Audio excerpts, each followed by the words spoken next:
Durante o Serviço Nacional de Oração, realizado na Catedral Nacional de Washington, a bispa Marianne Edgar Budde fez um apelo ao presidente Donald Trump para que demonstrasse compaixão em relação a imigrantes e à comunidade LGBTQ+. Ela destacou o medo presente entre crianças gays, lésbicas e transgênero, bem como entre trabalhadores migrantes, muitos dos quais contribuem significativamente para a economia do país. Cite Turn News Zero. Em resposta, Trump criticou duramente a bispa em sua rede social Truth Social, chamando-a de Radical Left Hardline Trump Hater. Radical de esquerda linha dura que odeia Trump. Ele também descreveu o sermão como muito chato e pouco inspirador, afirmando que Budde e sua igreja devem um pedido de desculpas ao público. A bispa Budde já havia criticado Trump anteriormente, especialmente após o uso de gás lacrimogênio contra manifestantes pacíficos para uma sessão de fotos em frente a uma igreja em 2020. Sua recente mensagem buscou promover unidade e compaixão, enfatizando a dignidade humana e a inclusão de comunidades marginalizadas. E ainda falando do Trump, o presidente chamou uma bispa de Washington de desagradável. Ele exigiu um pedido, inclusive, de desculpas ao dizer que a religiosa estava espalhando medo entre os imigrantes e também as pessoas LGBTQIA+. Durante uma missa na Catedral Nacional de Washington, com a presença de Trump, a bispa Marianne Edgar, ela repreendeu o republicano sobre os decretos que ele assinou justamente contra as pessoas, segundo ela, LGBTQIA+, e também imigrantes.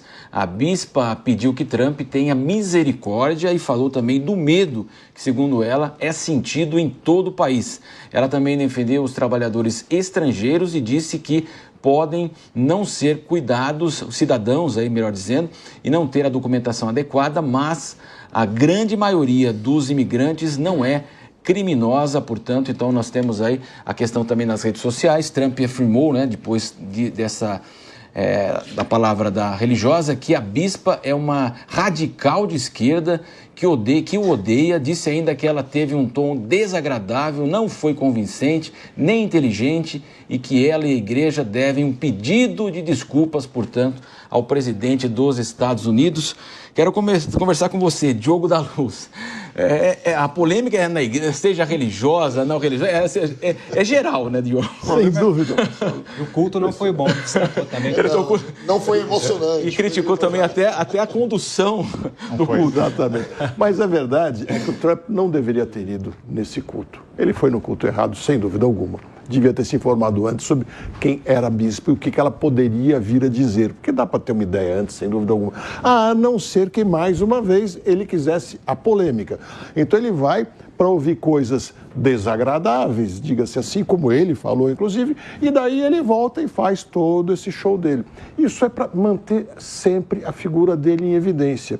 E vai fazer o governo dele tocando as coisas principais, mas sempre discutindo questões menores. Porque, na realidade, ele não toma medida contra minorias, na verdade. E o que ele falou com relação à migração, pelo menos por enquanto, e as medidas tomadas, são contra a ilegalidade, que, no fundo, os outros presidentes, como nós já dissemos, também têm que fazer assim. O Biden também deportou pessoas, porque ele tem que seguir o regramento. É muito mais um show do que qualquer outra coisa. O Emerson, eu queria que você falasse, justamente o Maurício tocou nesse ponto, que é também muito importante. É o segundo e último mandato dele, Então ele teve esse ato aí de 4 anos, Ele foi abatido fortemente ali pela pandemia. Naquele momento a economia americana ficou muito combalida, evidentemente, como todo mundo praticamente, mas houve ali... Ele foi a primeira vítima política ali da pandemia, quando veio a eleição, não tinha vacina nos Estados Unidos e ele perdeu. Mas nesse segundo mandato ele parece começar muito acelerado mesmo, Seja político ou não, mas ao que parece ele vai conseguir lá reduções do Canal do Panamá, ele vai conduzir também a questão ele ofendeu o Canadá também, mas já colocando uma imposição em relação às compras lá, ou seja, ele não vai voltar com nada para casa não, ele vai defender mesmo os Estados Unidos? Eu creio que sim, mas de um tom muito mais ameno do que o primeiro mandato. Ele vem para ser talvez o apaziguador.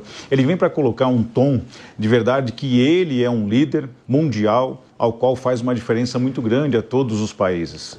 Então ele vem para retomar aquele cargo de autoridade máxima de que deve ser consultado por todos a qualquer momento.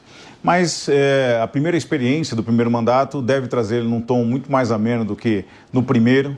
Ele tem essa peculiaridade, essa personalidade muito forte, gosta dos holofotes voltados para ele, é uma pessoa polêmica, mas, em verdade, ele vem para justamente retomar aquilo que, como você mesmo disse, esse período de hiato ficou com o Joe Biden, que foi muito mais ameno, muito mais arrefecido do que a autoridade americana mereceria, né? O mercado também mundial acabou respondendo a isso, os Estados Unidos vivem hoje uma das piores crises financeiras e ele vem para resgatar justamente isso, para dizer, olha, nós somos uma superpotência, eu sou a autoridade máxima aqui, vou ser o intermediador de muitos conflitos, dos quais terão que ser positivos, e ele vai tentar colocar as suas próprias regras para entrar no mercado novamente como uma autoridade, como uma superpotência, como sempre foi os Estados Unidos.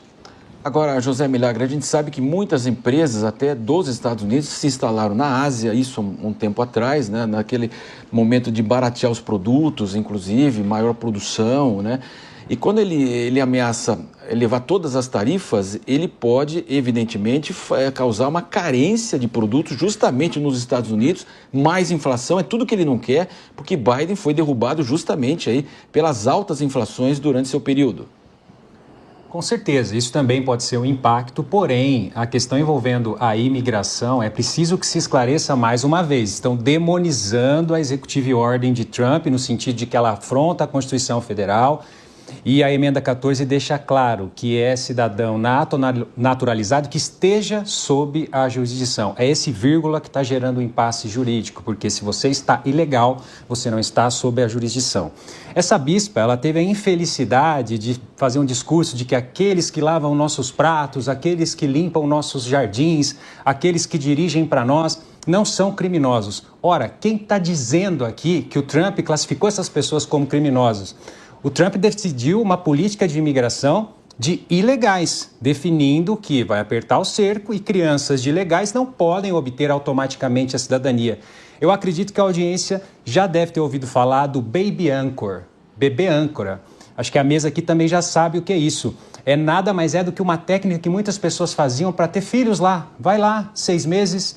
e tem um filho, o bebê âncora, ele te traz segurança, o que se chamou também de turismo de parto, né? Existem aí agências obscuras que fazem turismo de parto, ou seja, tudo esquematizado para você ter um filho lá. Com certeza você já ouviu falar sobre isso. É isso que ele está na sua autonomia, eleito democraticamente, sempre manifestou quais eram os seus ideais, o que ele ia fazer, impondo. Só que o que me causa estranheza é que o discurso da bispa ganha relevância em muitos portais, mas ninguém coloca que essa mesma Executive Order, ela criou a importação de cérebros. Vai ficar mais fácil para você que tem graduação, especializações, atua na área de tecnologia, de ter o seu green card. Por quê? Eles precisam de mão de obra, mas mão de obra qualificada, ligada à inovação e tecnologia, e esse mesmo decreto da imigração também faz essa menção de novos critérios para atrair tecnologia. Assim como a Índia já foi muito para os Estados Unidos, importa cérebros, a China, talvez o Brasil também possa ingressar nesse rol de países que exportam mentes, cérebros por meio da tecnologia. Maris, para fechar esse tema, né? Você se lembra que ele ia construir o muro, ia mandar conta para o México, você se lembra disso, né? Inclusive tem muro até que invade o mar mesmo, na tentativa de proteger a fronteira. As cenas impressionantes que nós observamos ao longo do governo Biden, aquelas pessoas andando, caminhando em direção aos Estados Unidos, né, na tentativa, né, arriscada de entrar no país e todas as suas implicações. Muitos, também países como a Venezuela, muitos venezuelanos foram buscar os Estados Unidos como uma alternativa de país.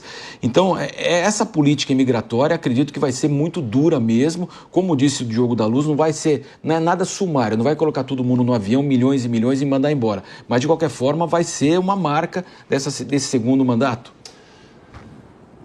A sua pergunta é um pouco capciosa e difícil de responder, porque nós não sabemos de verdade como vai funcionar a cabeça desse segundo mandato, na cabeça do Trump nesse segundo mandato, tá? Diogo da Luz, quer falar? Não, pode concluir. Ok. Eu quero apresentar um pensamento aqui que vai um pouco na contramão do que o meu amigo Milagres colocou pra gente aqui, não querendo discordar dele, mas apresentando talvez um outro pensamento, tá? Vamos lá. Eu não vejo nada demais no discurso da bispa. Eu acho que está muito mais atrelado a um comportamento narcisista do atual presidente dos Estados Unidos, Donald Trump, que não gosta de ser contrariado, que quer que todas as pessoas lutem pelas suas causas e digam amém para todas as suas decisões. Uma bispa com 65 anos, e aí fazendo aqui uma referência ao que o Diogo disse aqui no começo da sua interpretação, que o Donald Trump não deveria ter ido lá nesse culto religioso, mas como é que se quebra uma tradição? Nos Estados Unidos, não se quebra uma tradição. E é tradição, na primeira semana, no início da posse do presidente, ter essa que eles chamam de cerimônia interreligiosa na Catedral Nacional de Washington. E essa bispa, ao longo do seu conhecimento, aos 65 anos, foi a principal responsável por isso acontecer. Muito bem. Como uma bispa, ela está muito mais preocupada com as vidas que vão ser deportadas ali do que com o green card ou com a legalidade de documento. O serviço burocrático para ela pouco importa. Quando ela faz o discurso de ter misericórdia sobre essas pessoas, são pessoas que estão lavando pratos, estão trabalhando nos jardins de mansões há mais de 20, 15 anos e que não está ali com o seu estado regulamentado, não está regularizado nos Estados Unidos. Pessoas que mereciam ali, talvez, o green card, esse tipo de misericórdia, deixa essas pessoas aqui e brigam pelas pessoas que estão fazendo atrocidades no nosso país, que estão roubando, que estão cometendo crimes. Não essas pessoas, porque por mais que essas pessoas estejam aqui irregulares, são pessoas trabalhadoras. É o tipo de mão de obra que nós, americanos, precisamos. Porque se não tiver essas pessoas aqui, a nossa mão de obra vai aumentar muito, o nosso serviço vai aumentar exacerbadamente. E o que eles querem fazer com isso? Eles querem que isso acabe. Então, eu não vejo nada demais no discurso da bispa em Washington. Simplesmente um discurso onde ela pensa em vidas, sendo ela ali uma cristã, que está muito mais coligado ou colado ali ao estado religioso da oração. O Diogo da Luz quer complementar e a gente observava as imagens, né? Enquanto ela falava, né, ele já fazia aquela cara. Assim, ele não escondeu que não estava gostando, ele fazia. Diogo, você queria complementar, por favor? E certamente ele sabia que estava sendo filmado, né? E por isso fazia isso para fazer o show dele. Mas o que eu fico pensando aqui, enquanto todos falavam, é o que é uma democracia sólida de verdade como a americana, né? Pode gostar do Trump, pode não gostar, cada um de um jeito, é um sujeito polêmico, sem dúvida, mas ele fez uma série de promessas e desde o primeiro dia está cumprindo as promessas para as quais ele foi eleito. Essa é uma diferença que nós não temos no Brasil da mesma maneira. Eu não me lembro de nenhum presidente eleito por nós que tenha feito todas as promessas e já no primeiro dia tenha chegado cumprindo de fato as promessas.